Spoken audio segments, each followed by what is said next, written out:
第二个就是这个挡线固定块，就这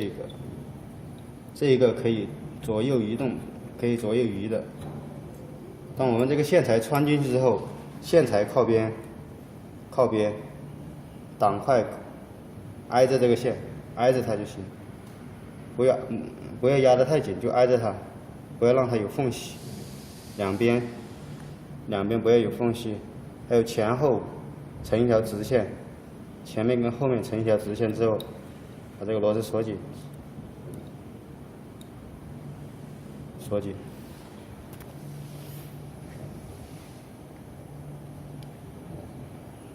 前端还有也有两个定位块，这两个松掉之后，这个也是可以左右移的。这个线靠边，这个定位块往这边移。如果这个线翘起来的话，你就把这个给它掰起来，把这个压下去，拉直。把这个也是轻轻的挨着这个线就可以了，轻轻的挨着它。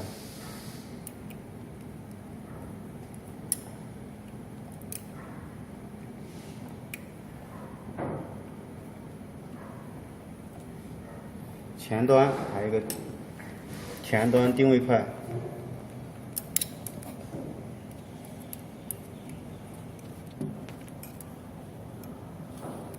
这一个螺丝。把螺丝松掉，松掉完了之后，这个可以左右移动的，可以左右移。把这个压伸气缸给它压下来，线靠边，靠这个边压下来，这一个定位块靠过来，刚好顶住线，然后把这个螺丝锁紧。锁紧完了之后，我们再把气缸抬起来，把线往这边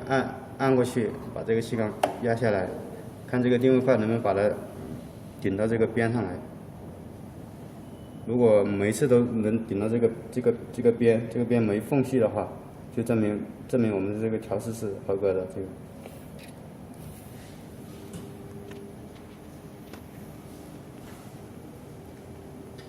还有一个就是我们这个弄完之后，要保证再把线拉出来，我们再把线慢慢的穿过去。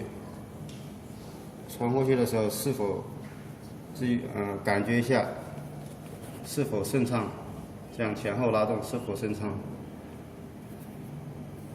如果不顺畅的话，我们还需要哪个地方紧就调一下哪个地方，然后把这个压下去，压下去。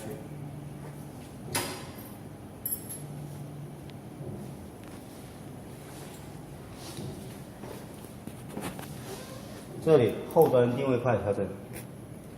首先把这两个螺丝松掉，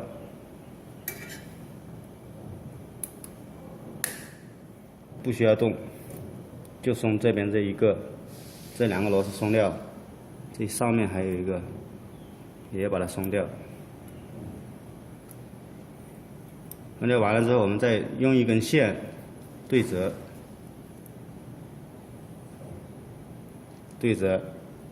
放在这里面，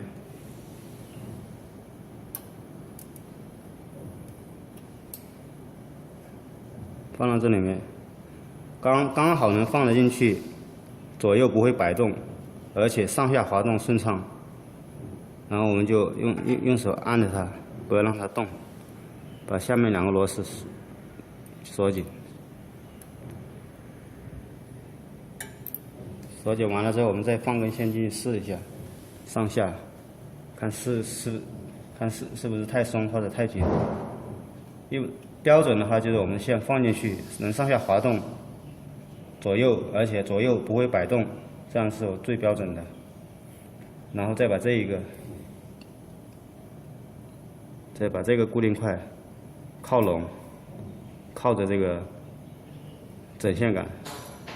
把这个螺丝锁紧，锁紧之后再摆一下这个杆，看一下有没有左右摆动，这个地方也不能左右摆动，保证它不摆动之后，在这个后端定位块调试就已经完成。好，这是一节，暂停吧。